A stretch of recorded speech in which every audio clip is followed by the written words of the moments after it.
I started in the industry almost 10 years ago. I went to Harpoon Brewery, and from there actually went back to Cape Cod Beer as a full-fledged brewer from Cape Cod. Went down to Washington, D.C., brewed for D.C. Brow for 2 years, was the lead brewer there, and then came back here a little over a year ago to start 6A Brewery.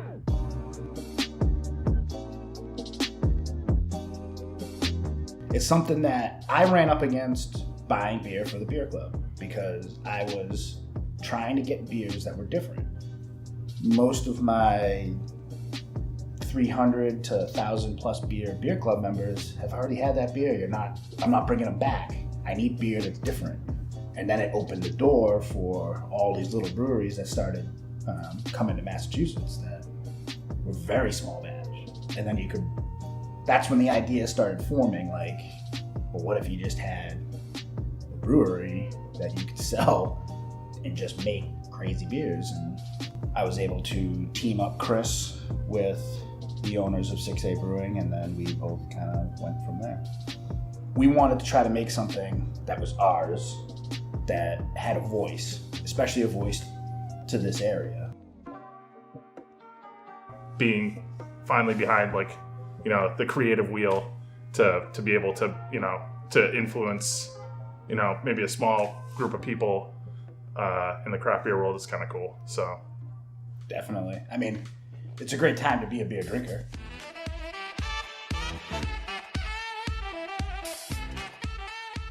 We just want to do weird and out there stuff as much as possible, you know, and make it great too. We're definitely relying on people to see the 6A tap marker and then say, hey, you know, whatever it is, I'll try it.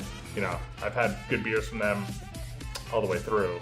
And then your customers can be like, I liked that beer last time, but what'd they do this time? And then they want to come in and check it out. I think it's definitely changed to where people are like, I like that beer, I'm gonna have that beer every time, and no matter what, and I don't want to change. I think it's people try it and then they're like, wow, well, if this beer's good, then I'll be willing to try anything that they put out. So, like, I think we both, him especially, got into big production brewing and was kind of pigeonholed with, we need these flagships, like, and we need them now.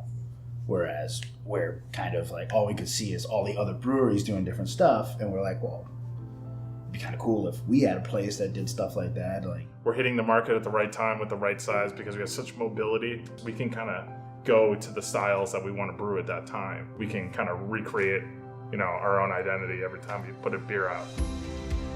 A lot of these beers are, you know, they're not always going to be rotating through and just trying different stuff. That's the beauty of the little system, especially in this area. You want them to feel like they have a part, and then they want to connect to a certain beer, and that's what we want to do. So a lot of experimentation, and we'll see how it goes.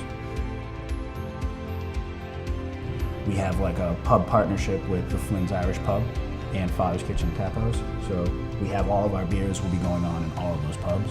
They'll put every drop of beer we make on. So it's definitely a good little relationship we have with them. It's a once in a lifetime opportunity to kind of start your own brewery from scratch.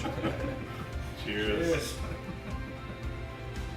I think we're basically just big fans of beer that got to like start a brewery. Yeah. So yeah, I think it's like when you give a kid a bunch, like, you listen to a bunch of punk rock albums and you give him a guitar and tell him he can take over the basement. Yeah.